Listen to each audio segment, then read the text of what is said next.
Good afternoon, everyone. It's Friday. You know what that means. It's time for Beyond the Steps. Thank you so much for joining us. I am Melissa McDaniel Grisham of Turning Point Dance Creations here with my amazing co host, Bree Zarowski, co founder of Apollo Performance. And we are excited to be here with our returning guest, Jess Spinner, to talk about how we can help our students better manage, navigate those changing schedules in the summer months and have some balance there, healthy balance. So we're just starting the summer, and it's time for things that have been going along since August the same way to now be totally blown up and changed, school wise, food wise, sleep wise, dance wise, performance wise, you name it. Everything kind of gets topsy turvy, and it is very easy to become unbalanced when you get off of your routine like that. There's a healthy way to do that, and we are very excited to have Jess with us to talk about the healthy way to navigate those changes. So, without further ado, Reek, we want to introduce Jess. Yeah, we're excited to have you back, Jess. She is a former professional dancer turned multi-certified holistic health, nutrition, and lifestyle coach for dancers. She founded The Whole Dancer in 2015 to help dancers prioritize their well-being, find peace within their bodies, feel confident in their food choices, and put their health first. Jess holds certification through the Institute for Integrative Nutrition and Precision Nutrition and has done continuing education courses with Duke University and Harvard. She's committed to staying up to date on the most recent research and finding innovative strategies to better support dancers. She also shared with us she is back in the studio teaching after some time off. So we are excited to have you back. What's up, Jess? Not much. Thank you so much for having me. What an awesome intro. I know. I always say, like, if you ever just want to like feel a little bolster of confidence, like come on our show and let us just read your bio. And Yeah. You'll feel empowered to just go on about your business. Absolutely. I love it. What is the biggest challenge you're finding that young performance athletes and their families face in managing the dreaded summer schedule? Because I can tell you. So my kids just finished school last week. So this is the first official week of summer in our house. And, I work from home. My husband works from home. He's a real estate agent. And so we're always just like on. And we don't have the kids signed up for a ton this summer because we're doing some traveling. So I'm sitting here going, what in the heck? We went from competitive soccer, gymnastics, running all days of the week to like, what are we going to do with these children? And how am I going to get work done? Yeah. It's a big change. And I think that often the biggest struggle is the ups and downs in it, right? Where with a lot of dancers, they have some weeks of intensive or training or, learning choreography, and then they have weeks of nothing. So it's like, how do we create some structure that is actually helpful? How do we let them rest and recharge and do all of those things? And as we've said, like, where is the balance in all of that? Mm-hmm. Yeah, well, because too, like tryouts are coming up pretty much for everything. So whether you're in competitive dance or soccer or you name cheerleading, you name your sport, like everything's sort of like happening right now too. And so I'm fighting that, like my brain is going, okay, let them rest, but also get ready for tryouts. Don't get rusty. You know what I mean? Like you want to be at your best for tryouts. So it's a constant push and pull over, the need to move and the need to do something versus the need to rest. Or are you ever fully resting? Is it better to always keep some sort of movement in your schedule? Hopefully we talk about all of that today. So Melissa, let's get started. Yes, absolutely. Because I have a lot of questions here. I have a 16-year-old son who plays football, and me and my husband differ a lot in this because I'm like, okay, we got to stay on schedule. We got to do this. You need to be doing this, and in the mornings you need to be doing this, and we're not sleeping in. Nope, and we're not doing it, and we're not. Nope. You got to stay on it. And he's like, let the boy rest. Let him rest. Let him sleep. Let him. He should have time to go do. And I'm like, hey, we get off the schedule. We got to get back on. Yeah. And I'm just like, oh my gosh. So. And really, I talk about that socially. Like he's like, he needs time to, be on the game with his friends and Mm-hmm. How important is it to actually make time for that social space, Jess? Yeah. I mean, yeah. In the summer. Yeah, I think it's huge. I really do. I think, it was good timing. I had a conversation with a dancer this week who's one of my younger clients. She's 13. And she actually said, I want to make sure that I find time to be a kid this summer. And I was like, Mm, yes, like, because she is, right? And it's like she has had this schedule that was all day school, all night dance, competitions or conventions on the weekends, 7 days a week for weeks, and very little time to just be with friends, hanging out, doing kid things. And so I think it's really important. And I think that that's something to recognize is like what kind of schedule has your kid been in and your dancer, and what will they truly benefit from in the summer. And it is exactly about a balance, right? Because if we drop it completely and we are relatively sedentary, that's going to have an impact. That's not going to feel great, or could lead to injury if they then go back and have Right. no days of like days with no dance and nothing, and then they go and they have a 6 hour day of dance. Well, that's not the best approach either. right. Huh. Exactly. And I have noticed that when I hate to say let him, but when we do let him go into this social space and really kind of move away from the structure, he kind of disengages from like important responsibilities. Like all of a sudden, Hmm. I can't remember to wash the dishes anymore because Right. I am just enthralled in watching YouTube and listening to Yeah. people whisper. Y'all know that thing kills me. To listen to people whisper thing on YouTube, or whatever it is that you're doing. It's like he can't balance when he gets out of his schedule. Yeah. So I don't know how to. Is that normal, Jess? Do you think for like kids that are that active to just is that part of the process of them sort of just recentering and I think it can be a lot, and this is something I think that's worth working on with your kids or dancers, right? Is noticing if it does become a very all or nothing thing. Like Mhm. because as adults, right, we can see how for some adults that can lead to not great thing, not balanced productivity? life Right, at all, right. right? Like where it's literally all or nothing. I'm on track with doing the things that make me feel good, or I do none of the things that make me feel good.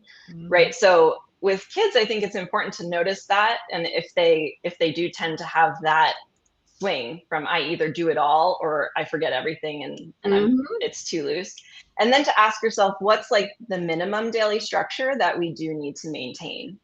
And even beyond to say like, oh, I have to do these specific exercises, like a way to loosen the physical structure, I think, is to say, I'm going to do something that's active, but also, good for my well-being and or connects me with friends or family. So like I'm going to go for a walk with my family every morning.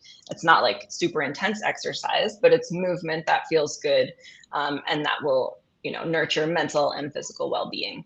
So like Mhm. look for the structure points that do kind of need to stay in place, Mhm. like to know, okay, I have to do the chores, so I'm going to make sure I get that done in the morning. So I think working with them to say, where's your middle ground so that it Mhm. doesn't become an all or nothing kind of approach. I like minimum daily activity. What is the Yeah. minimum daily activity in each of these Yeah. areas that we're going to do? I love that. Sleep. Let's talk about sleep. Oh Uh, Lord, I have so time. many questions about this because Sleep feels like the fight of a lifetime in the summer. Oh my goodness, the urge to stay up because there's no school. Oh my gosh, I don't have to get up. Should there be wiggle room on this sleep? Because you read the things, they're like, your bedtime is your bedtime, and it does not on the weekends, it doesn't need to change. And then this doesn't need to be changed.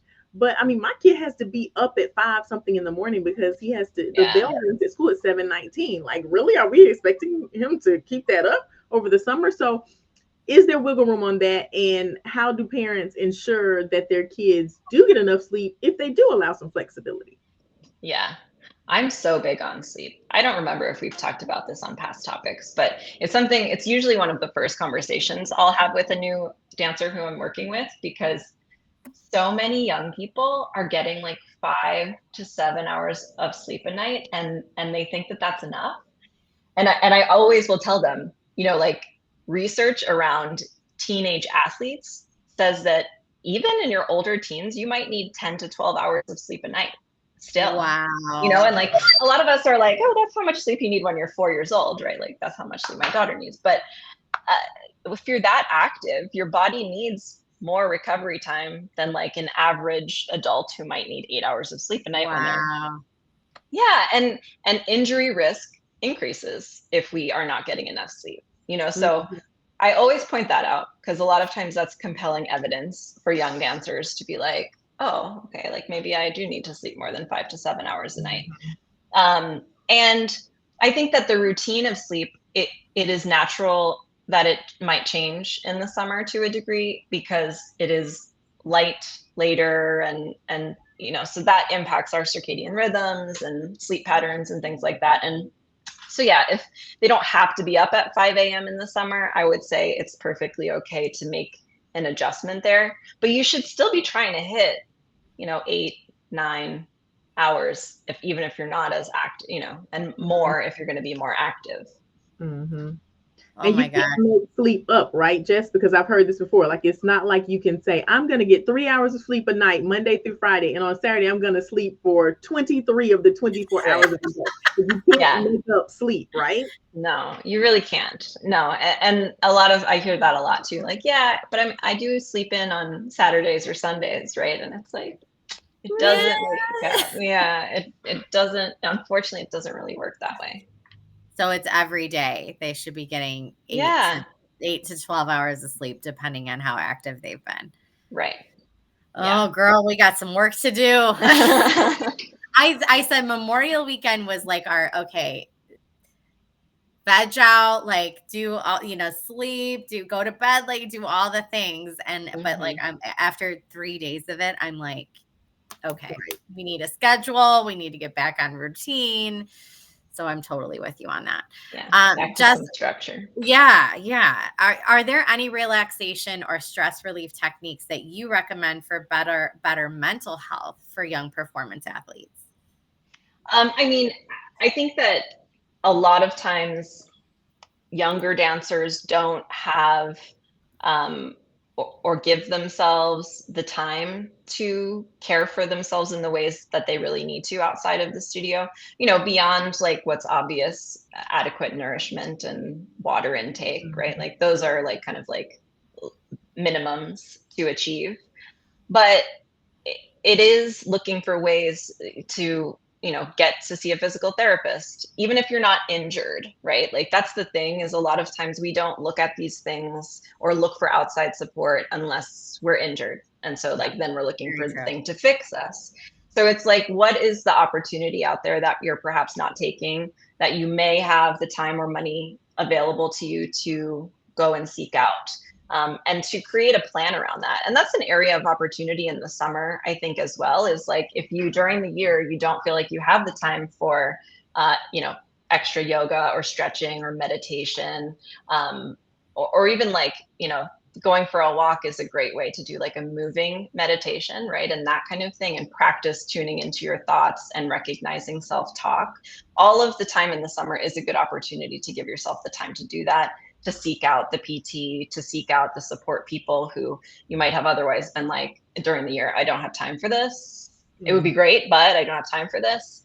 And like look for those ways to support yourself when you actually do have the time. Love that. If you're just joining, I am Bree with Apollo. This is Melissa McDaniel Grisham, and this is Beyond the Steps. So we're here talking about another fabulous topic to help young performance athletes feel their best, mind, body, and soul, inside out, head to toe. We're talking with Jess Spinner today about how we can help our students better manage changing schedules during the summer months to achieve a healthy balance. Because, summer hits, it goes from 0 to 60. There's lots of great ideas in this episode. It's not too late to watch. Go back to the beginning and like, share, subscribe, do all the things, but watch from the beginning, and you can watch the full episode and all of our episodes on YouTube at Apollo Performance or TP Dance Creation. So check it out there. Just nutrition always seems to take a nosedive during the summer months, because, we're snacking, popsicles, ice cream, all the things. How can we prioritize healthy, nourishing meals with the natural tendency to have foods that maybe we wouldn't normally have during our, regular routine or peak training season. What's your advice for that? I think that just like maintaining sort of minimum daily structures, it's a good idea to maintain some, staple or regular meals. Like breakfast tends to be an easier one. The only issue with that is if the kids are sleeping in until noon, and then obviously that gets thrown Oh off. my God. Yeah, that's the way. Yeah, right, brunch. But yeah, breakfast is a good opportunity to have a meal that you know feels good for you, that you know is supportive and nourishing and nutrient dense. So that then as the day goes on, if you're out and you end up eating more snacky things for lunch, you have had this meal that you already feel confident in and you already know works for your Yeah. body and feels good for you. And then, like dinner, things that we do in the summer or ways that we eat in the summer with like grilling, that can certainly be very healthy and supportive as well. And I think that the key is to allow the other things in ways that, again, just feels balanced for you. So it might not actually feel great, even though sometimes it's tempting to eat something like ice cream 7 days a week. So it's like, what actually feels good for me in terms of those foods? Like, do I feel good when I have it a few times a week? Is it a one time a week kind of thing for me? And to think about those things not from a place of judgment or like rigidity, I must only have this once a week, but rather like what actually feels good for my body. Yeah, for my son specifically, it's not so much my daughter, but my son it's getting him to eat at all because he just wants to go, and he doesn't want to stop and eat anything. And then by the time it's dinner, he's like, "Can I have lunch?" And I'm like, "Wait, you didn't want lunch. You didn't like, you know what I mean? I tried to feed you this and you left it on the table and all the things." So it's more getting him to eat, and then the other one is, is fine. So it's interesting how that works. Yeah, I think it's again, right, trying to encourage them to maintain some structure for themselves. And it's also, I find it compelling to share the why. And it's like, this is so that you'll have more energy throughout the day. This is so that you won't crash and get hangry and start, like yelling about things because your blood sugar is low, right? It's about like really supporting yourself to feel your best, even if you're not as active as you typically are. Yeah. And I'm going to be honest too. I mean, I'm sure I'm not the only one out there. I'm just going to keep it real. But like by the end of the school year, you're seriously just as a parent, you're like, I am over it. I am over it. I never felt it so hard than these last 2 weeks.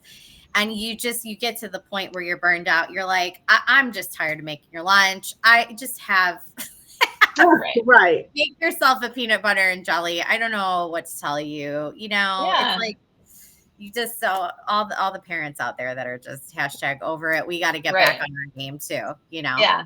I mean, and there's plenty of easy things that are still, nourishing. And I think that that's something to look for as well, right? Like maybe if you're not going to make them a whole lunch, I think telling them to make peanut butter and jelly is a fine option. And then maybe you also put out some, cut up fruit or veggies and hummus or something like that and have it available. Yep. Love it. Are there any specific techniques like journaling or planners or calendars that you suggest for helping with all of this? I think that I like to see, those whiteboards, like a dry erase board. I think that can be really helpful to keep everyone on the same page as far as, again, like what are the minimums that we're going to make sure that we set out and achieve each day or each week. And that way, like I said, everyone's on the same page. If there's ever a question, you can be like, remember, it's right here on the board that you haven't looked at. Right. Right. I got to get ours. We moved and we took our whiteboards down when we moved, obviously, and we have not put them back up. They need to.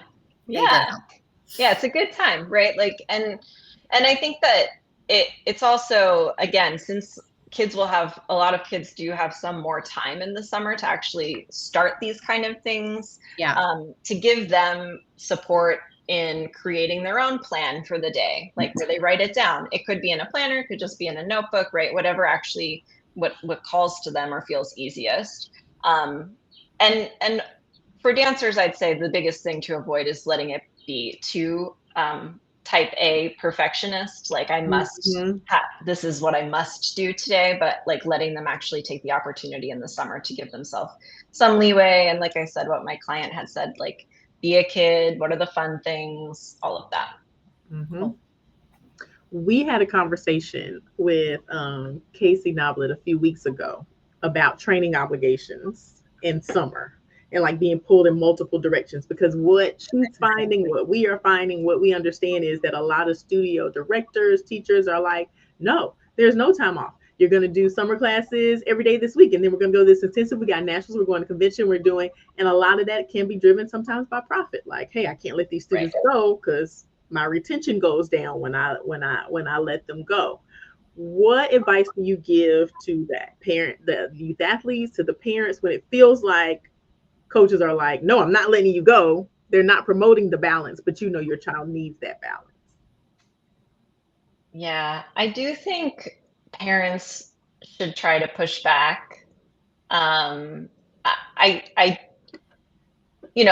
can see both sides, and even like from a business perspective, I understand why it's a good idea to keep them coming.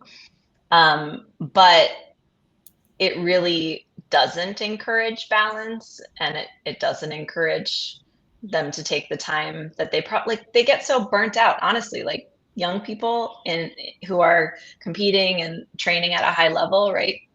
They are getting burnt out because it's like really no days off in some Mhm. instances.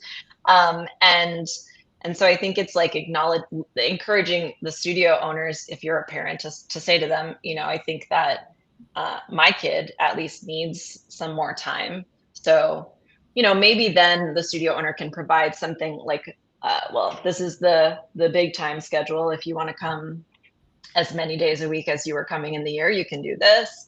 Or there's this less intense schedule. These Mhm. weeks are optional. Like you have to give people, I think, some freedom and choice in it. And Mhm. that way, and encourage them rather than being one of the people who's saying things like, well, the people who come more might get more Yeah. opportunities, like rather than saying that, really to say, this is about you and what you want and need in the summer. And I would say it will have no bearing on the competition season or who's featured or anything like that. So, what's funny is when I was a director, this would have been, years ago now, but I had the opposite problem. So I was trying to Mhm. give them time off, and I Yeah. had parents that felt their kid wasn't doing enough compared to the other studios, and Mhm. they Right. wanted more and more and more. And if you're not going to offer it, we're going to go somewhere else and go get it. And we're going to go out of state and go get it. And we're going to go to Yeah. this studio's intensive and go do it there. So it was very frustrating, because you do try to provide that for the kids. And then some of the parents that, have that more competitive mentality, they don't let sleeping dogs lie, if you Right. will. Yeah. Mhm. Yeah. I mean, I do think, like I said, I think to give options is a great Yeah. strategy, right? Like you could have an intense option where it's almost the same as what they've been doing in the school year. And then you can It's have just not some, mandatory for right. everybody. Exactly. Have some Hmm. other less intense options, that kind of thing. Hmm.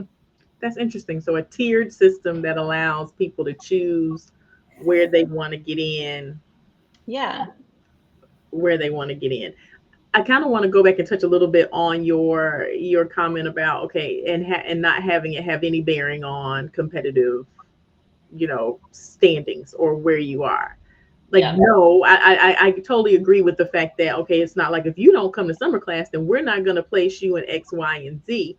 But I Right. also think, how would you explain, when you come and you stay consistent with your skills, you do tend to do better. It is. It's undeniable from a coaching Right. perspective. When you have that kid that puts in the work during the off time, I mean, insert any sport that you have. I Yeah. don't care what it is. You have that kid. It's undeniable the progress and the gap that is created in skill when you Mhm. have that kid that is staying steady.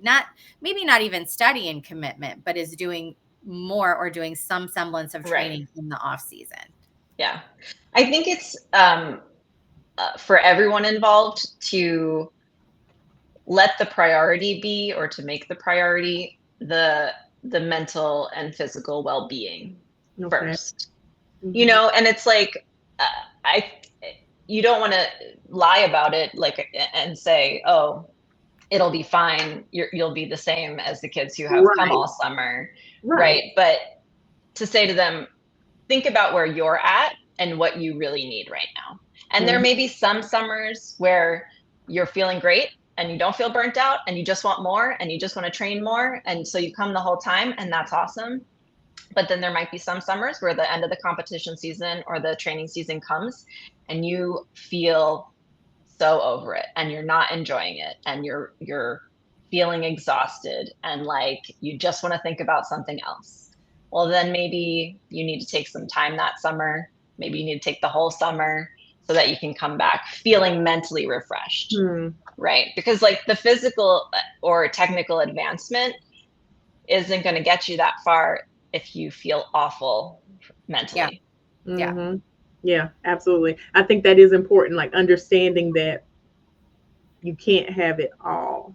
And I think that we have gotten to a point, especially in competitive dance, where you can't have it all. You can get an award for this, an award for that, and an award for this, and an award for that, and the judges award for this, and a special award for this, and you get an award for showing up, and you get like that. We have gotten to the point where you can't have it all. And I think that it's very important that the conversation I'm hearing what I'm hearing you say is that the conversation is, hey, if it's a situation where you have to take time off, the reality is, yeah, of course you progress more when you continue to train. But if time off is what you need, then that's the priority. Like that's the trade-off. Then the trade-off is worth it. You determine whether the trade-off is worth it. And if it is, it just is. So it's not a situation where, like you said, we lie and say, yeah, you can sit at home and eat marshmallows and s'mores all day and drink, goo gobs of soda, and you're going to come back and you're going to be at the same exact level as everybody who was here. That's not going to happen. But if that's what you need to do, okay, don't drink goo gobs of soda, y'all. And we're going to get all kinds of messages now. If you feel like you need to not train and go home and keep a healthy nutritional balance and sleep balance instead of coming to train, then there is a trade-off, and that's perfectly okay because that's the decision that you made. That's what I've started doing with my son. Okay, well, you do you, boo, but like this is what you're choosing, and this is the consequences of that. You make the choice. I will support you whatever you decide. So it's like, thank God so far he always makes the better decision. But yeah. And it's important for parents to understand that too, because I do think that parents, what I get a lot from parents is, okay, we want to travel the world. We're going to go here for 2 weeks and here for 2 weeks and da. We're traveling here. We're going to see grandma and we're doing this. And so we're not going to do summer classes. Okay, great. Then when it comes time for auditions, it's like, but I don't understand. Why is my student not blah, blah, blah? Well, you wanted to go to Paris and then go see grandma and go to Disneyland. You want to do it. I get it. Your student's a great person, great dancer, wonderful. And you made the decision to have this lifestyle over the summer, which is great. I wish I had it. I can't have it because I'm here teaching the kids. So we have to understand it as adults and as students. That's very true. Good point. Yeah, absolutely. If you are just now tuning in, this is Beyond the Steps. I am Melissa McDaniel Grisham, and myself and my co-host Bree Zabrowski are here with Jess Spinner, and we are talking about how we can help our students better manage changing schedules during the summer months to achieve a healthy balance. It has been a great conversation so far, and I would hope that you would go back and watch it from the beginning on YouTube or on Facebook at Apollo Performance or at TP Dance Creations. But don't go over there now because we still have a lot of show left. Call somebody, text somebody, tag somebody, and let them know they need to watch the rest of this show as well. So what is your advice for prioritizing activities, Jess, when there are multiple commitments in one day? Like, oh, I'm supposed to be here. I'm so interested to hear your response to this because I've seen this happen many times in dance in the studio environment, but also in our kids' activities as well with, other teammates, I come from my experience as a dancer was that, and I think that there's some balance to be struck here since I was training and stuff, right? But you had to choose, what was your priority, and if you chose dance, a lot of the time that meant you didn't also play a sport, or you weren't in all the clubs at school, or like weren't doing all the other things.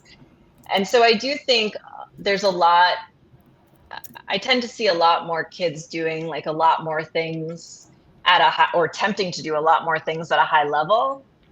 And I don't know that that's actually the best um, thing to encourage. Or it's kind of like if you want to do dance recreationally, but you want to do soccer more seriously, well, what is that balance going to look like? We're going to prioritize the soccer practice, and the dance stuff will sometimes have to fall to the wayside, or we might have to miss something. Mm-hmm. And I think it's true with dance as well. It's like, if that's going to be your main priority, well, you might not be able to be on the soccer team if you want to work as a dancer at a high level.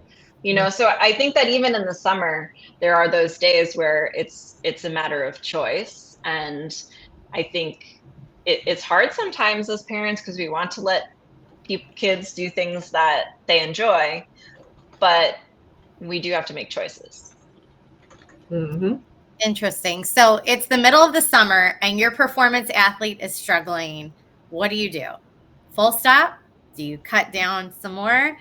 What is your advice to, if like, hey, we're going to do this on a trial basis. We've got a couple things going on. I put you in an intensive. I'm sending you to a camp. I'm doing all these things. And you enter full meltdown mode in the middle of the summer. What's your advice at that point? I think you have to have a conversation with them about what exactly is going on. Because like we talked about, it's very possible they were getting toward a point of burnout towards the end of the school year, and then had convinced themselves, or again, maybe it was, I need to keep going. I want to keep improving. So for whatever reason, they said, yes, I have to do the intensive. I'm going to do the intensive. And they really just might have needed a break. So I think that you have to have the conversation about where they're at, and like ask some hard questions about what they're feeling, about their experience.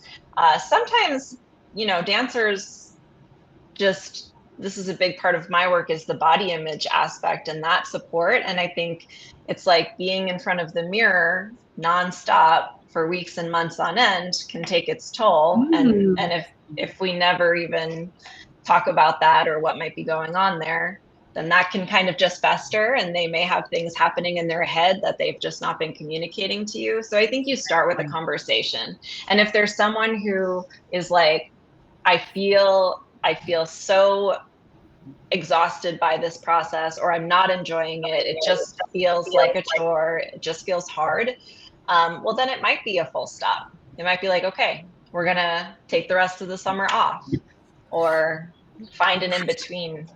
Yeah. This is totally sort of going off in a little branch here, but what is your recommendation, as a parent, as a director, to check in with your athletes? Like, how often should we be checking in? I know as a director, I tried really hard to check in with my students 3 times a year. So at the beginning of the season, the middle of the season, right before competition and started, and then at the end of the season before tryouts.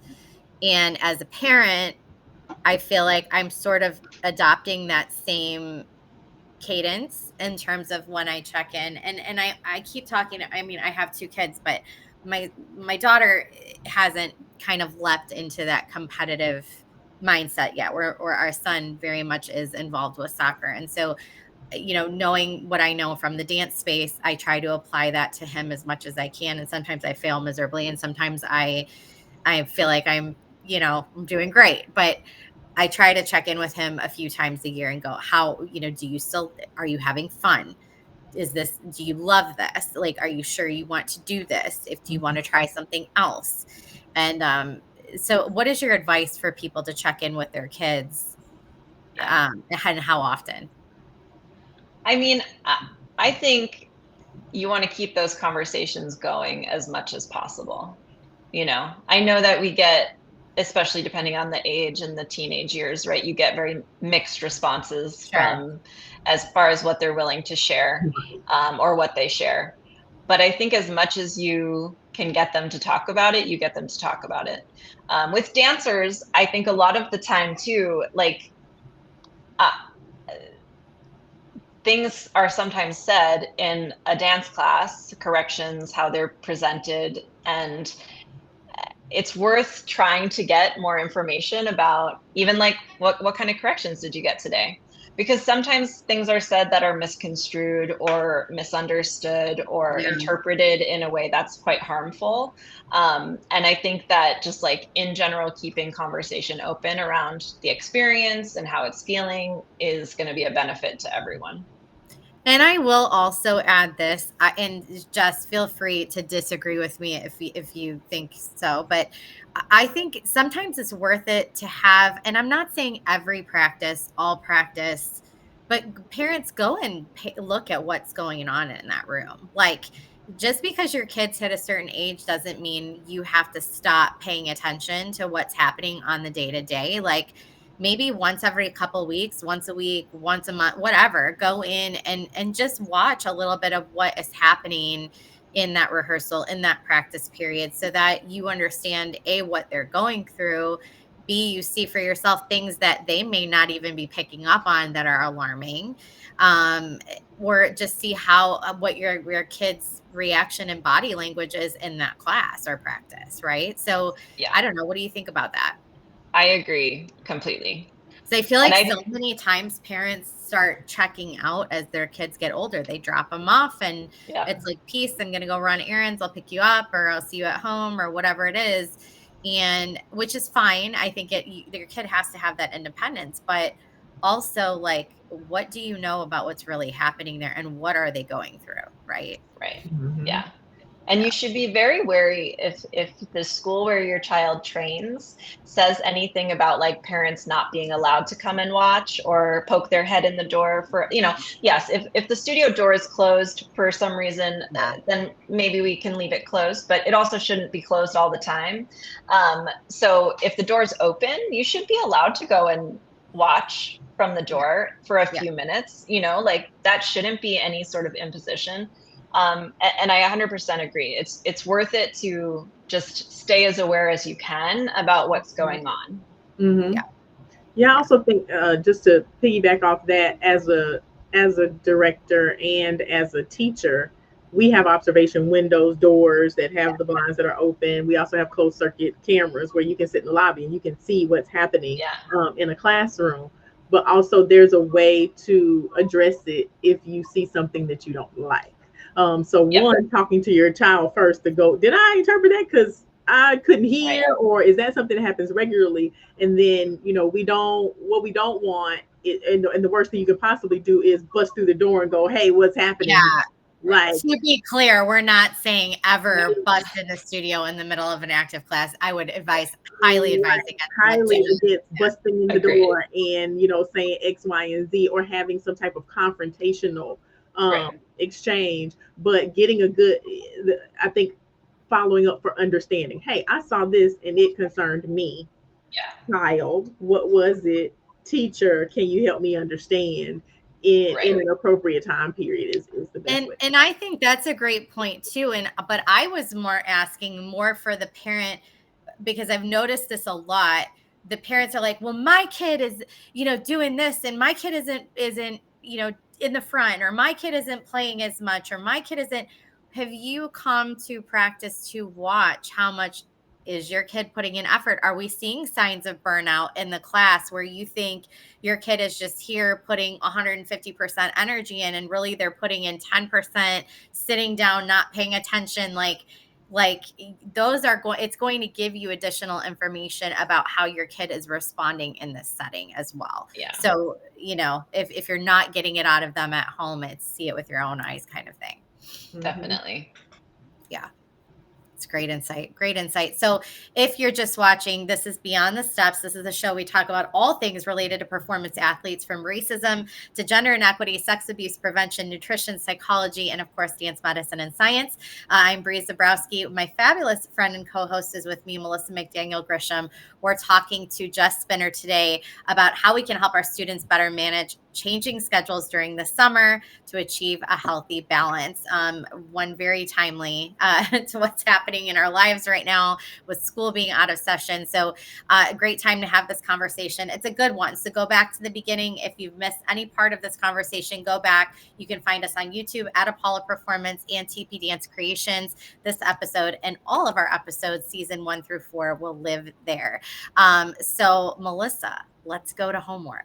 Yes, homework, our favorite. Jess is an alum, so she knows how this homework deal works. We give our listeners, viewers, one piece of homework, one small thing that they can do to make progress in this area between now and our next show, which is next Friday. So the next 7 days.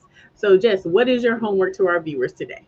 I think you want to sit down with your kids and your dancers and talk to them about those minimum daily structural things that they're going to maintain, and so like I would cover all the things that we talked about, right? What do you want your minimum daily activity to look like? What are some of the routines that you're going to maintain in the summer? What are some of the food pillars that you want to make sure to uphold throughout the summer? Because doing those things, like we said, in the time when you actually have opportunity to implement them and you're not totally crushed by all the things you have to accomplish or all the schedules you have, all the places you have to be. It gives you a good opportunity to test some things out and to just feel better in what you're doing. And then you'll probably find some things you'll be able to transfer back into the school year and back into the regular dance schedule as well. Mm-hmm. Absolutely. That is a great piece of advice. That is definitely one that I am going to follow because I absolutely love the minimum daily schedule there. That's my new thing this summer. We also have homework. We have the same homework every single week. Hopefully you have done it. If you've already done it, let somebody else do it. It's to Take the Steps initiative. Bree has popped that across the screen at the bottom. You can use that link to get access to multiple courses that are free. Yes, free. They are free, and they are not all encompassing. They're not going to teach you everything you need to know, but they are an absolutely wonderful start. So please make sure that you go and visit that site and take advantage of those courses. Jess, how can people get in touch with you? Oh, well, thewholedancer.com and on Instagram at thewholedancer. I have been podcasting and will be podcasting more regularly come September. Nice. And then they can always email me, Jess at thewholedancer.com, if they want to get in touch or if they have any specific questions. Awesome. Wonderful. Awesome. Thank you so much for being here, Jess. We're excited just to hear everybody tune into her podcast because everything she does is amazing, but it's been wonderful to have this conversation with you and get a little bit of insight. Thank you for being here. Thank you so much for having me. This was awesome, as always. And to all of you out there, thank you so much for watching. Please, please, please be sure to like, follow, share, subscribe, do all the things. We want to get the word out about Beyond the Steps because when you know better, you do better. We're all about sharing perspective and education and resources. We are about to close season 4. I cannot believe it. And we're already planning for season 5. So if you have a topic you want to hear us talk about in season 5 or address, or you want to be a guest on our show, or you know a guest that you'd like to see on our show, please message us, info@apolloperformance.com. Again, you can find today's episode and all of our episodes on YouTube and Facebook at Apollo Performance and TP Dance Creations. We're back next week with another fantastic episode. And until then, we hope you continue your journey beyond the steps. Everybody have a wonderful weekend. Bye.